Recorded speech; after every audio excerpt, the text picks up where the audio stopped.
Bonjour et bienvenue dans cette vidéo. Je suis Niali Alexandra Rassami-Jao, je suis la créatrice du site lanouvellemamansolo.fr, un site qui aide les parents à mieux vivre leur séparation ou leur divorce. Et je suis aussi la créatrice d'une communauté de bientôt 20 000 parents solo. Alors ici je partage mes 7 habitudes pour mieux gérer l'absence des enfants quand ils sont en vacances. Première habitude, il faut se motiver, il faut accepter que les enfants partent en vacances avec l'autre parent. C'est pour leur bien-être, c'est pour leur épanouissement personnel, ils ont besoin de voir l'autre parent et donc les vacances c'est un moment de passer de bons moments avec le père dans mon cas. C'est important parce que c'est vrai qu'on n'est pas habitué à être séparé de ses enfants, mais avec le temps on s'y habitue et on y trouve des bénéfices. Deuxième habitude, c'est encourager les enfants à partir en vacances. C'est important qu'ils partent en vacances en ayant l'esprit léger et donc dites-leur que c'est positif, qu'ils ont la chance, qu'ils vont faire plein de choses différentes et qui vont leur apporter des choses qui sont bonnes pour eux. Moi par exemple je leur dis, vous avez la chance, vous allez voir la famille de papa, vous allez aller à la plage, vous allez faire de nouvelles activités, vous allez vous reposer, faire des grasses matinées, voilà, c'est la découverte avec votre papa. Donc encouragez les enfants à partir en vacances en étant contents. Et si vous sentez qu'ils sont perturbés, tristes, qu'ils vivent mal la séparation, faites-les parler, essayez de comprendre ce qui ne va pas pour les rassurer, c'est super important. Pour les petits, rappelez que les vacances sont temporaires et que vous les revoyez à la fin des vacances. C'est important pour les enfants, surtout quand ils sont très jeunes, ils n'ont pas la notion du temps et il faut vraiment les rassurer. Et pour faciliter aussi le départ en vacances, encouragez-les à prendre les affaires qu'ils aiment bien avec eux pour les amener en vacances. Par exemple les doudous, ou alors des photos de vous, des souvenirs de vous, voilà. Il faut qu'ils aient des objets de transition pour se sentir rassurés. Troisième habitude, c'est mon rituel de tri, de désencombrement. C'est un rituel de rangement. Pourquoi je fais ça?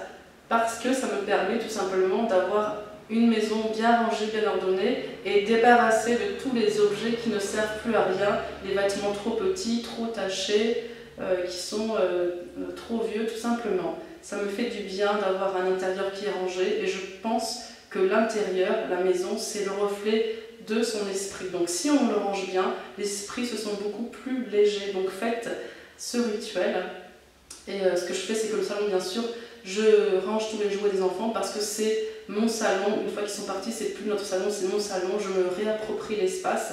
C'est symbolique, c'est que je passe de maman à femme. Je me réapproprie l'espace. Voilà, une quatrième habitude, c'est au niveau de la communication. On communique une fois par semaine quand c'est les vacances d'été parce que mes enfants sont avec leur papa 3 semaines. Et donc on parle au téléphone ou par Skype à peu près 3 à 5 minutes. L'idée c'est qu'ils me rassurent en disant qu'ils vont bien et moi pareil je leur dis que je vais bien. C'est un échange qui est rapide pour garder un lien et se rassurer que tout va bien. Ça permet voilà, de se sentir à l'esprit plus léger pour les enfants et pour moi. Voilà. Et aussi ils ont le droit de m'appeler quand ils le souhaitent. Ça permet de dire que je suis quelqu'un de joignable même à distance, que je pense à eux, que je pense à leurs besoins. Et en même temps, s'ils m'appellent et que je suis au travail ou que je suis en rendez-vous, je ne réponds pas. Et ils peuvent me laisser un message et je les rappelle plus tard si je sens que c'est super important. Et ça se passe très bien comme ça parce qu'ils se sentent rassurés de m'avoir à disposition au téléphone quand je peux répondre. Cinquième habitude, c'est que je suis très tactile, j'aime les câlins, j'aime les bisous et j'aime les accolades et donc pour compenser le manque de contact physique, je me fais masser.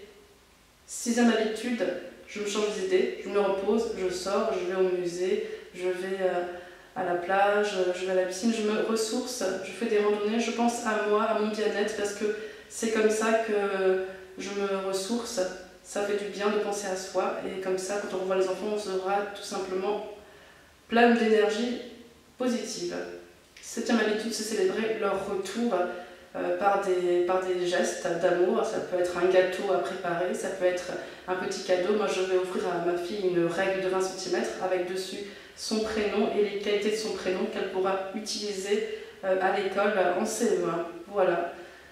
Et donc quand on se retrouve, on est content parce que j'ai plein de choses à raconter par rapport à ce que j'ai fait sans eux, et eux aussi ils me racontent ce qu'ils ont fait, et donc les retrouvailles sont heureuses, et ils comprennent que je pense à eux quand ils sont en vacances, et on est heureux de se retrouver. Voilà, si vous avez aimé la vidéo, n'hésitez pas à la partager avec des parents qui sont en situation de séparation ou de divorce.